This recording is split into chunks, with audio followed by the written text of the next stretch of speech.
Yo. Yes, sir. What's up, guys? Yes. This DJ will kick the floor in 3, 2, 1.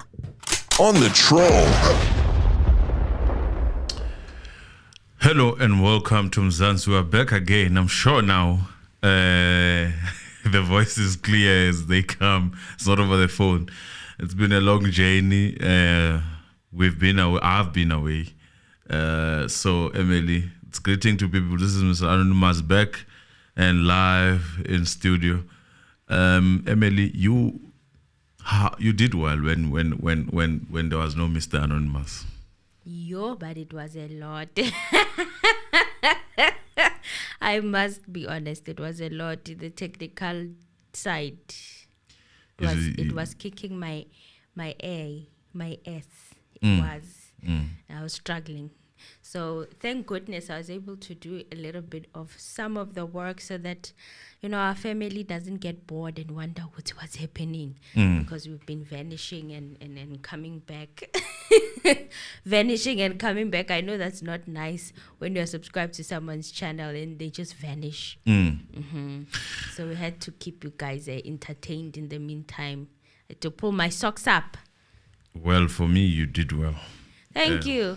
And thank you guys for receiving the work so well. I'm seeing the views and they're really good. I love them. Yeah, best views.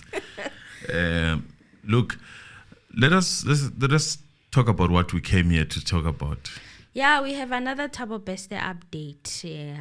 I know that the bail hearing will be taking place today and we'll cover it on the next video. But for now, we're going to talk about something very interesting, a very interesting development in this case.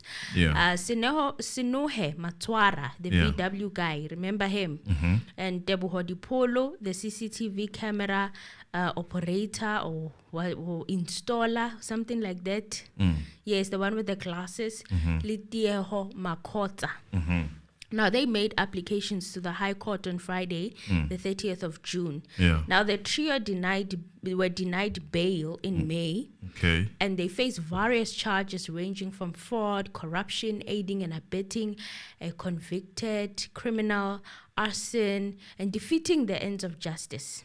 So, Mutanyani Masugela is the only one from the four. Mutanyani Masugela is the other one who was arrested, the fourth one. Okay. After them. Yeah. I think he was accused number 5 or 6, I'm not sure. All right. But he has not made his appeal application yet. Okay. But it is expected that he will also join them. So 3 of the accused in this Thabo Bester Saga have appealed the decision by Bloemfontein Magistrates Court to deny them bail. The G4S employees believe that Khabisi, the magistrate, was wrong when he denied them bail on the basis that there will be community unrest and that they will interfere with witnesses and that they are a flight risk. So they are saying that the magistrate, Mohlolo Khabisi, made an error in finding that they are a flight risk because they had already handed in their passports to the police when the investigation started. Okay. But Tieho Makota, on the other hand, remember when we were watching the bail hearing and deliberating it here on the channel, guys, which is accused number 7, the one who was working with Nastasia Janssen in the control room, only handed his passport during the bail hearing. And it had missing stamps as well. Entry and exit into Lesotho. Some of the stamps were not coinciding with the entry and exit. So judgment in the appeal applications has been reserved. So I don't know whether they stand a good chance with appealing with the High Court or not. But so far it's looking like they can't really prove what was decided in the magistrate court regarding their bail. So it's a struggle. So they can't prove that there won't be flight risk. And that they would be safe from the community. Remember, there was that issue of having the community not being comfortable with them out of prison, which is valid, and the magistrate was right in using that because it is valid.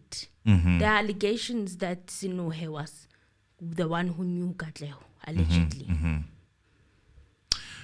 No, I mean, if you have money, because seemingly now the money is coming out because I mean they're using a lot of finances to do that. It's the power, and in my own thinking, I think they shouldn't be granted bail. The fact that they are looking for this much, it tells you that, and the question is where are they getting this money to even go to higher courts and do all those things? Where are they getting the money? So there is a potential of them actually interfering with evidence, as the judge would allude. So I don't see a problem. I don't see anything wrong that was done by the judge. I don't see anything wrong that was handed to them that they don't deserve. For me, they deserve, in fact, to be there until they are acquainted by the court and say they are not part of this. There is no need for them to fight this much. Why though? Where's the money coming from? Exactly. You know, I'm always gonna ask about the money. Why is this money to be appealing a dozen times? Where is it coming from? Because those lawyers are not cheap. Yes, and the process of appealing is not cheap. Yes. So that is the question. Yeah. So another interesting also update or exclusive came from Slima Sigani of ENCA. It's about Zanda Moyo. I found some of the information that she has uncovered. Very interesting about Zanda Moyo. He's 31 years of age. And remember, Zanda Moyo is the one who helped Dr. Nandipha Magudumana claim Katleho Bereng's body from a government hospital, where he had claimed that Katleho's body was his brother's, Yes. who was a taxi driver or something like that. So he's the one who actually helped in the whole claiming of the body and getting the body to be buried and organizing that fake funeral, allegedly. And then there ended up being maize meal there. Yeah. And they took Katlaho's body to the prison. So Moyo is originally from Bulawayo in Zimbabwe. So according to a forensic investigator, an expired work permit indicates that he has been in South Africa since 2011. Okay. It is alleged that he met Nandipha after she left her marital home. It is also alleged that he worked for Nandipha at her aesthetics clinic as a nail technician. She then hired him to be her driver and provided roof over his head by letting him live in the 12 million rand mansion in Hyde Park Centre that they were sharing with Bester. Okay. They frequented their trips a lot to prison in Mangaung. Both of them. Both of them. So Zanda Moyo was the one driving Dr. Nandipha to the prison, and frequently these trips, according to this exclusive, they were frequent to the prison to visit Thabo Bester. Yes. And remember, in Parliament, they said they couldn't find any records of Dr. Nandipha visiting from before the escape. Isn't that interesting? It is, because the question is now, are they not finding Moyo or anyone coming? Else. Yes. Or they because were I just, don't think Moyo would use. Or they were just allowed to enter and exit without registering. Yes. That yes. in itself is a problem. That could actually mean that they could have been just free to come in and come out, considering that the people right now that we're supposed to be protecting and allowing and denying these people are also alleged to be part of this syndicate. And also that they would frequent most trips to Cape Town as well, of which they claim to have properties in Cape Town. I remember watching a YouTuber talking about how they had an interaction with Thabo Bester in Cape Town. And it's the same story that she was told by Thabo Bester, that he owns property in Cape Town. In Cape Town. He even pointed some of the property to her. She was saying this in her video, her vlog, her story. So some of the trips also, Kutiwa, they were driving a lot in Botswana. So they would go to Botswana They would go to Botswana with Zanda Moyo. with Zanda Moyo. What were they using?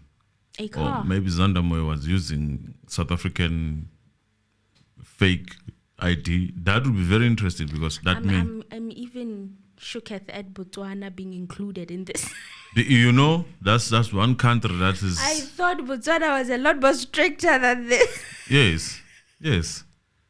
That's one country that you don't want to... So there are trails in Botswana that need to be investigated as well. What were they doing in Botswana? I don't know. Botswana That is the question. Botswana has nice women, though. That is not Dr. Nandipa. What were they doing in Botswana? That is a question. Question mark. If they don't have property and whatnot, because there's always property. Bekwenzakalani, bekwenziwani eBotswana. And vele, it is true. It does have beautiful women. And remember, we covered a story here of a Jolofina from Botswana. And of course, YouTube did the things with that video. But yes, there are women who like things in Botswana, allegedly. So it looks like he was a close and trusted ally of Dr. Nandipa. However, things took a twist. But it came to a point where Zanda Moyo was demanding a lot of money to keep quiet. This is after knowing that the actual TM Motsepe was Thabo Bester. So there came a point now where they had to kick him out of the yard. Okay. So he has all relevant documentation to be in South Africa as well. So he was here in the country legally, according to the paperwork that they have. But didn't you say the permit expired? The one in 2011 that expired, which means he Renewed it. Okay. He followed protocol when it came to his paperwork. So, yeah, he's one of the very few. But congratulations to him. Congratulations to him for keeping up to date with the permits. So, without getting to that thing of permits and whatnot, my thinking is they kicked him out. Shouldn't we be saying that he's lucky that he was kicked out? Yes. Considering that story we covered a couple of months ago when in the video where it was alleged that the garden man and the maid allegedly disappeared. Maybe up to this lucky. day, have they disappeared? Up to this day, they haven't found them. They haven't found them, and the police are not talking about them. I don't know what's happening there, because there was a whole forensic team investigating that area, that mansion on a particular day, and all of a sudden there's nothing, which means they didn't find anything, or they just don't want to release the information to the public. Maybe. But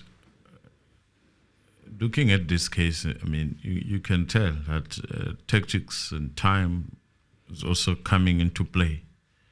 Time wasting and all these processes that someone going to reappeal for bail and doing all those things, it is taxing, and indeed it is literally taxing to the citizens. It is. It is. So it feels like the dragging has begun, doesn't it? Yeah, it does feel like that. It feels like it has begun, and it's not gonna end here. It's a start of the dragging. So there's also a follow-up. Guys, thank you so much for receiving that Sdomane story so well. I was just shooting my shot when I did that video, but yeah, I saw that a lot of people did give it a chance. And there's a follow-up on that. Mr. Anonymous, did you watch the video? I did. What did you think? I did, but do you mind maybe putting, just giving me a recap of what had happened? Yes. So Zdomane Moyo is from Pretoria, Garankuwa. Yes. He was gunned down on the 25th of June, allegedly. Multiple gun wounds. We're about to find out how actually it happened. And a lot happened. Yeah, he was gunned down. But once he passed away, social media, people were celebrating. So what caught my attention is, why are people celebrating over somebody dying, right? Only to find out that he was actually causing havoc. He was a notorious carjacker. He stole people's cars. He did the most. He threatened people. He lived on the fast lane, basically. But we would say alleged, because it's alleged because he was never there. He was outside, wasn't he? Outside of jail. No, he had pending cases. So he had pending cases. That's the system of South Africa. Then. He had pending cases. So we are obliged to say it's alleged. He had pending cases. And another interesting thing is that he was also a ZCC member. Oh, it was a lot. Which you covered, I think, that part of being a ZCC. Yes. So people, it was a whole lot on social media, especially the Pretoria side of social media, because that's where he moved a lot. So people knew him. He was very popular. I didn't know him until I saw him trending on Facebook. So yeah, it was a lot. So now there's more information. There's a follow-up on the Sdomane story. More details of how he passed away have come out, and according to Gauteng police spokeswoman Colonel Dimakatso Nevuulwi. Yes, Nevuulwi. That vendor. Yes. Okay. Cops are investigating a case of murder and 2 counts of attempted murder following a shooting at a car wash in Mabopane on June the 25th. So according to available information, the police officer were on patrol in Mabopane Police District when they received a report of murder. Now at the scene, officers found a man with multiple gunshot wounds. So 2 other victims were also shot and taken to the hospital for medical assistance. Now allegedly those are 2 of the crew members that he was with. Yes. So Zdomane was laid to rest on Saturday, the 1st of July, and his funeral service was held at his home in Garangua, Tshwane, Pretoria. He was only 27 years old. And in his obituary, I think he was born in 1996 in May. Yes, he was born in 1996 in May, and he was only 27 years old. That was young. Kele born free, moto. Yeah, born free. Kele born free, born after 1994. So what shocked me was his obituary.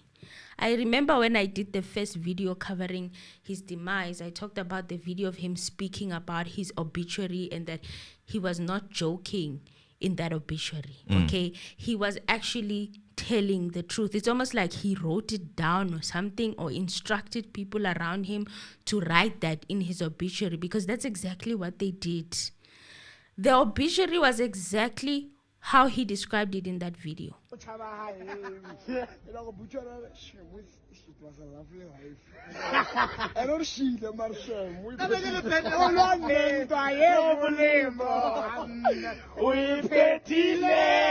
But that obituary, it's one of those things that I was like, what? Okay. So the mourners who attended his funeral posted his program.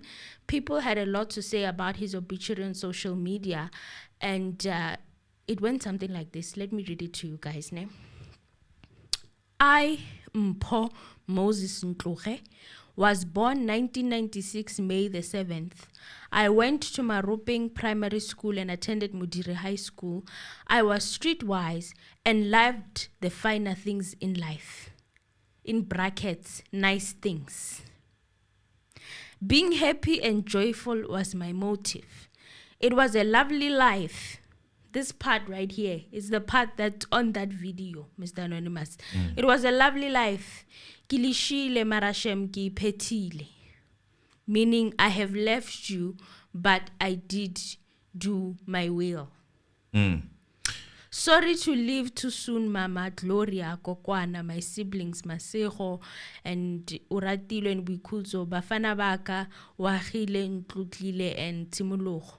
And that's it. And there's a watermark of diesel. Only the brave. There's a diesel watermark on there. and the obituary was full of Gucci, LV, branded with these expensive things that he liked. But it wasn't a lie, though. So many people on social media also criticized the way the family wrote about Sdomane. I don't think the family is responsible for this. I highly doubt it, but that's what people think. No, man, there's a video of this person saying that, right? Yes. So it's okay. He was given his will. While some felt like it was too short, others felt like it was taken seriously. So on social media, another social media user said, this is not an obituary, it's a shout out. And the fact that it's spoken in him, in his words, right? With another one saying he is known for his criminal behavior. They should have said that. This obituary is not nice. They wrote lies in English and Sepedi. Another one said they should have written that he was a criminal. They would never. People are upset.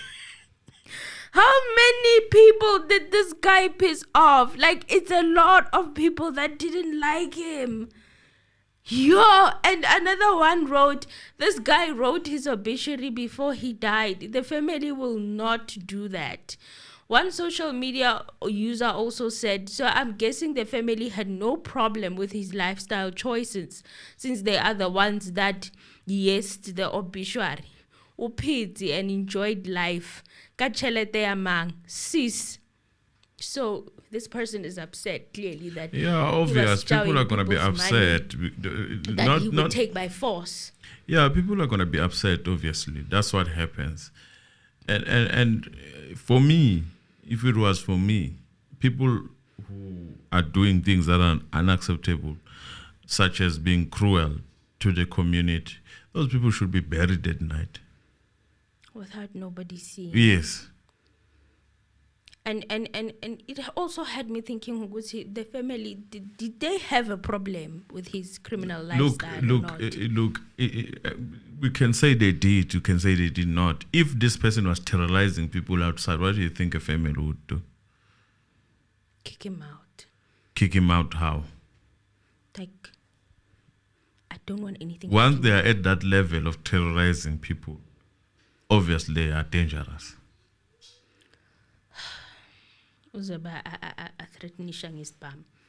Obvious. He wish. So how he used to terrorize people also. Rumor has it that he used to bully people waving his firearm around. Allegedly. People you say, I saw a lot of comments that said that he would bully people literally with his firearm. So only God knows how many enemies he had from doing that alone. And allegedly him and his crew would also hijack people. And they would do either of two things. Number one, if you are a female, they would force themselves on you. Number two, kidnap you and ask for ransom. So, of course, with every criminal, there will always be. Now, this is the side that really shocked me.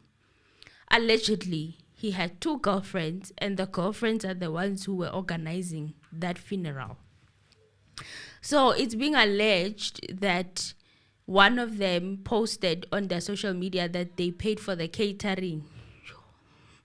Another one was thanking the deco lady. Corey, the fact that this person was spoiling you with blood money. You have no shame. You went there.